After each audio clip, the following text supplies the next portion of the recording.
Billy back here with Broship of the Nerds, and today I wanted to do a book review. And someday I will do a home library thing where I show you guys the books I've already read and then the books in my to be read pile. At some point, I plan on doing that, but I'm wanting to do more book reviews. Anyways, Stephen King's The Shining. So, backstory is my buddy and I have another YouTube channel where we exclusively review media and stuff, so far at least. And we did a review of the film. And then for my birthday, one of my friends got me The Shining, the book, for my birthday. So I'm like, okay, I'm going to sit down and read this and give it my fair thought on it, or opinion. So, what we know with Jack Torrance, and I'd seen the movie first, like I said. So Jack Torrance got fired from his Vermont teaching job. He attacked a student, and at one point, he went to grab Danny by the arm, and he broke his arm. So, and he was an alcoholic too, and he gave it up. So it kind of goes like through flashbacks. We get into the minds of Danny, Wendy, Jack, and some other characters too. So Jack has a history of going overboard and losing his temper. And the movie, he's shown as this guy that already basically has problems and that he's already crazy. And it just gets worse and worse as the movie progresses.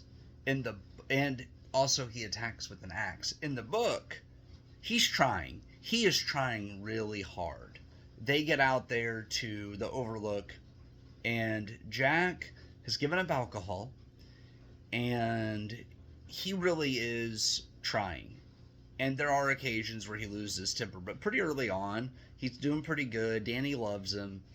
His wife loves him, although they haven't really thought about divorce in a long time because he's turned it around. So it's like, okay, that's why. So the book kind of takes you through how the hotel, the history, the voices, everything from the hotel's past is taking over Jack. So the hotel is driving him crazy. Not that he's already crazy. He's actually been doing better for a while. And I really, really like that. I like that the hotel is driven him mad. Now I can understand why some people don't like the film. Also, the director was really, really harsh to the lead actress, Shelley Duvall, I believe it was, and made her like feel isolated and everything. And he went too far with his methodology for his movie. That's just my opinion. And Jack Nicholson was awesome. The cast was awesome in the film. Don't get me wrong. But obviously, as I told one of my friends, when you do a book adaptation, a book can be 6, 7, 800, 900,000 pages. When you do a movie, you have a time limit, 2 to 3 hours max. Sometimes longer. Sometimes they'll let you go to 4. But I am thinking that these longer novels should be made into like a series where you do a full season or even 2, depending on where it goes, and you do like a full series or mini series so you can get more of the details in. But so Jack, Wendy, Danny go to the hotel. He's already gotten the job and everything. And things are going pretty well at the start. He's keeping himself busy with projects. As the fall hits, they're able to go to the town Sidewinder and go do stuff. So it helps them. But then winter hits.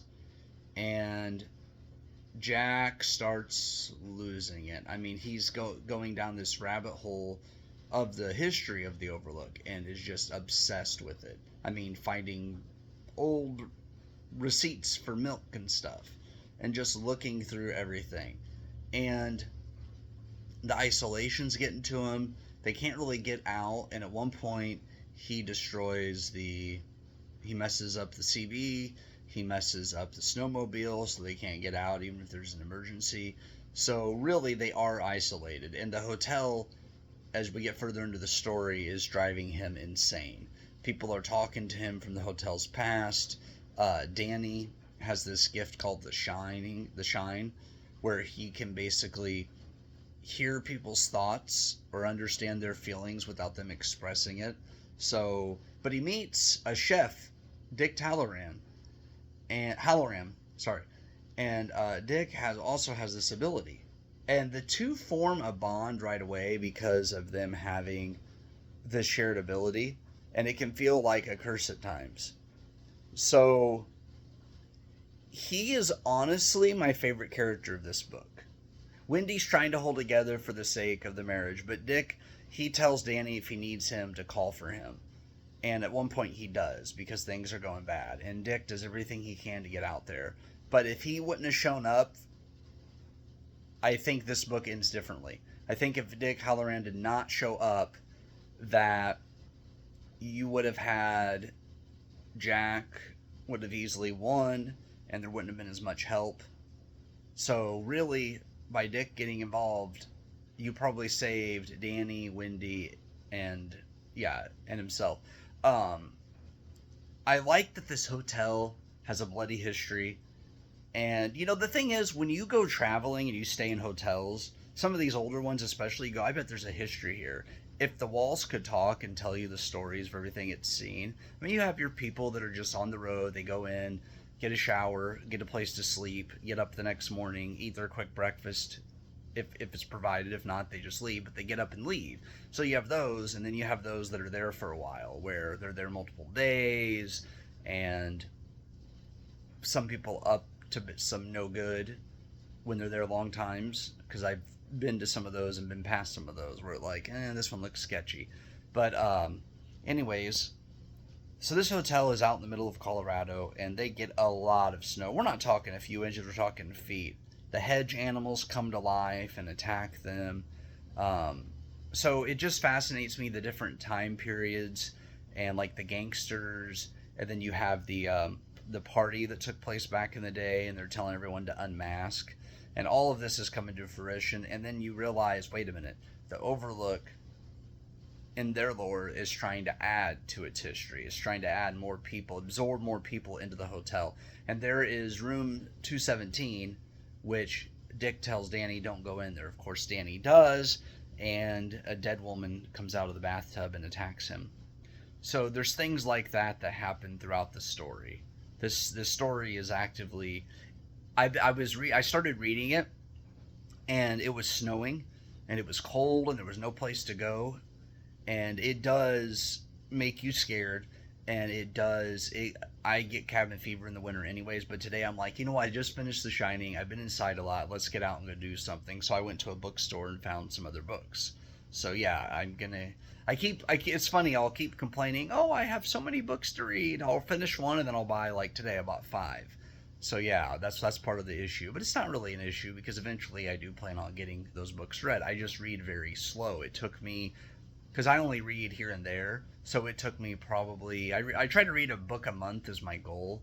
Every now and then I will get deep into a book. Like once I got to the first half of The Shining went a lot slower than the second half, we'll put it that way. Once I got about 300 pages in, I think there was one day, or maybe it was 2 days, I read over 100 pages, and then I read 100, almost 100 in another day, and then last night, I couldn't put it down. I got through like 120 pages yesterday.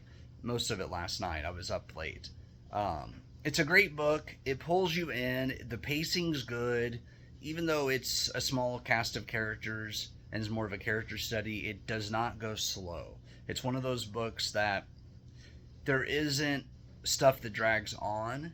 The chapters are shorter, and it gets to the point. And I like that. This is one of my favorite King books so far. I still go with Salem's Lot as being my favorite, but this, because I read Fairy Tale and I love that, although I actually liked the part in the real world more than the fantasy world at times. But then The Shining, so far of the King books I've read, and I still have more in the pile over there, this one's up there. I would say Salem's Lot, The Shining, and then Fairy Tale thus far. And I still have quite a bit of King to go. I think The Stand's my next King one, but I'm taking a break from King. I'm actually going to be reading Cassandra Clare's Better in Black next. Figure Valentine's is coming up. It's 10 romance stories from different couples throughout the Shadowhunters series, and it's actually setting up the final trilogy that's going to conclude the Shadowhunter series. So yeah, Better in Black is my next one. But yeah, Stephen King's The Shining. If you're a King fan, I think it's essential for you to read this one. This isn't one you can skip. And it's great, and I understand why so many people praise this. And if you like the film, cool. I still enjoy the film, but it's way different than the book. In the book, the weapon is a mallet rather than an axe, and I like that because it's, to me, if you got hit with an axe, you're screwed. If you get hit with a mallet, it's gonna suck, but you could survive depending on how hard you get hit and where you get hit. And I like the pacing of the part when he's actually going after them. But yeah, the hotel turns him crazy, and I think it's a great book. But that's all I have, guys. You take care.